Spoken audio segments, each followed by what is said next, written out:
nakikita nyo yung footbridge na yan. Pag galing kang US Embassy, makikita mo yung footbridge na yan. Siyempre kailangan ko i-document ito rin. Lumulutang pa rin yung ulo ko dahil pumasa po tayo, nabigyan tayo ng US visa. Grabe, no? Siguro 5 minutes talaga kasi parang may ulap sa ulo mo. Tapos hindi mo alam kung ano yung sasalita mo. Sobrang saya mo, gusto mo tumalon. So until now, ilang minutes na yung nakakalipas. So 10 minutes na. So nakamotor kasi ako. Ayoko sumakay ng motor dahil sa sobrang saya ko, mamaya kung ano mangyari, hindi inaasahan. Kaya kailangan ko muna magpahinga, siguro 1 hour kailangan ko palutahan kasi parang may ulap sa ulo mo, no? Cloud 9, parang ka nasa cloud 9. Sobra. Tapos ano po sisimulan, no? Siguro magpasalamat na lang muna ako, no? Tapos later on na yung mas detail kasi hindi pa ako makapag-isip ng maayos. Maraming salamat syempre. Lord, thank you. Biglaan lang itong US trip natin at binigyan mo ko ng visa. Syempre, maraming salamat kay Ma'am Weng Coloma ng Traveler Specialist. Grabe yung pre-interview natin. Talagang ginaid mo ko kung ano yung gagawin. Maraming salamat. Ka-coffee, guys, kung mag-apply kayo ng US visa, i-recommend ko sa inyo itong travel agency na ito. Sila lahat nag-ayos ng papeles ko. Sila talaga lahat, no? Wala akong ginawa, no? Mag-fill out lang. E din i-guide ka nila. Medyo kung isa pa tayo talaga. Hinihingal pa ako. Later yung mga detalye, explain ko sa inyo kasi lumulutang pa rin po tayo sa hangin, no? Thank you guys. Hey guys, so yan, medyo relax na tayo, no? Siguro mga 10 minutes na tayo para tayo nasa cloud 9 for 15 minutes nasa cloud 9 tayo. So kailangan ko lang i-film ito. I have to document yung questions kasi baka makalimutan ko, kailangan ko agad i-record.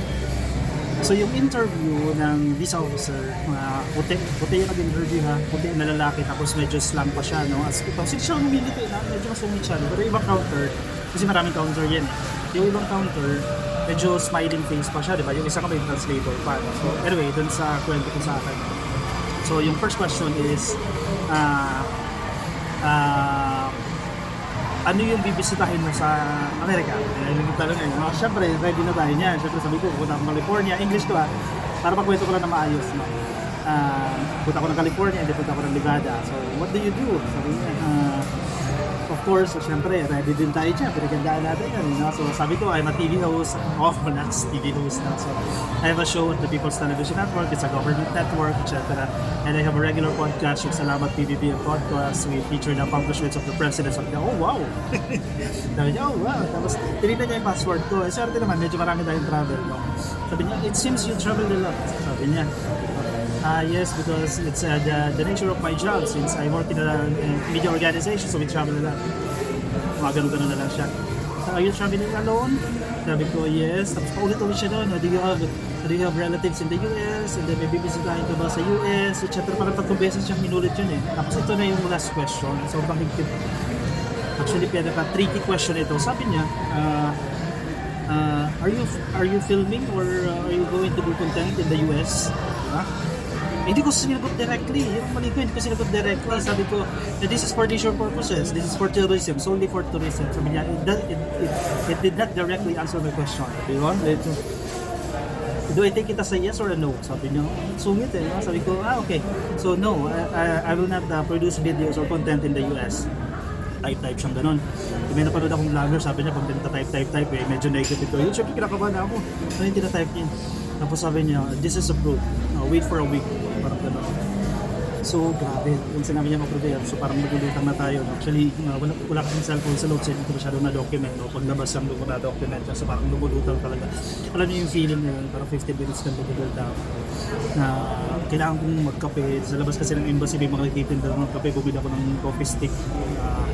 Tapos tubig. Kasi hindi ko alam kung ano yung gagawin. Kasi lumulutang tayo. Tumawid ka ng overpass para kunin yung cellphone. No?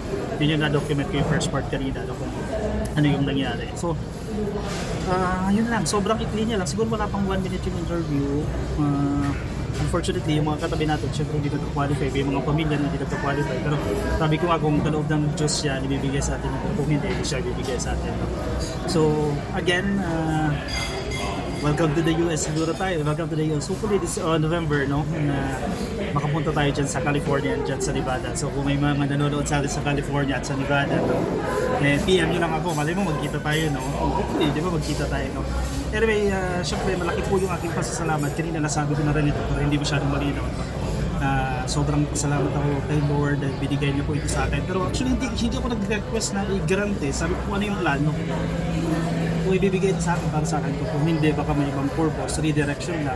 So, sabi nga ng isa kong friend, huwag ka masyadong eager na mabigyan ng visa. No? Kung kasi bibigay sa iyo yan. Oh, thank you Lord. Siyempre sa mga mahal natin sa buhay, sa mga nagdasal para pumasa tayo, maraming salamat po sa inyo. And ito, hindi ko pwedeng hindi pasalamatan ito. Kasi pwede ka naman mag-DIY pag nag-apply ka ng visa. Pero ako kasi, ayaw ko ng maraming hassle kasi busy tayo, marami tayong ginagawa. So, travel agency ako. Yung travel agency na ito yung Travel Specialist Ventures Incorporated. Yan, nakikita nyo ako coffee. No? Yan yung page nila. Mura lang binayad dyan. Mura lang bayad dyan sa coffee. Kasi ang parang bayad, $185 para sa visa yun. Tapos papatong lang sila ng maliit na amount lang, napakaliit na amount lang.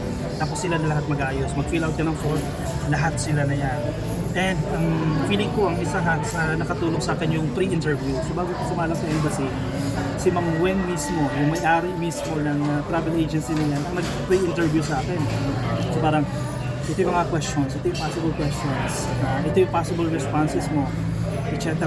Kumbaga i-guide ka, lalo na kung first time ako mag-apply ng US visa. So medyo mahirap kasi kung first time mo, di mo alam kung anong gagawin, sino tatanungin mo. Pwede mo naman i-ask sa ChatGPT yan, pwede ka mag-DIY, di ba?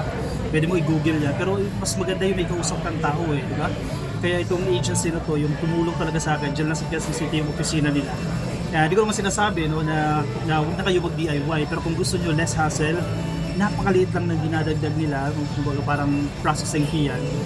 Ayaw nyo ng stress, sila nila pag-fill out, hanggang pagkakaroon ng pre-interview, i-assess yung documents mo, lahat. Tapos ibibigay nila lahat sa'yo, lahat ng requirements, pupunta ka na lang sa embassy. Try nyo po yan. Travel agency na sinasabi ko sa inyo. Kaya maraming salamat po. Okay, magkita-kita tayo dyan sa US this coming November. See you po dyan sa California, Nevada. See you guys, bye-bye. Thank you. Good luck sa mga mag-a-apply.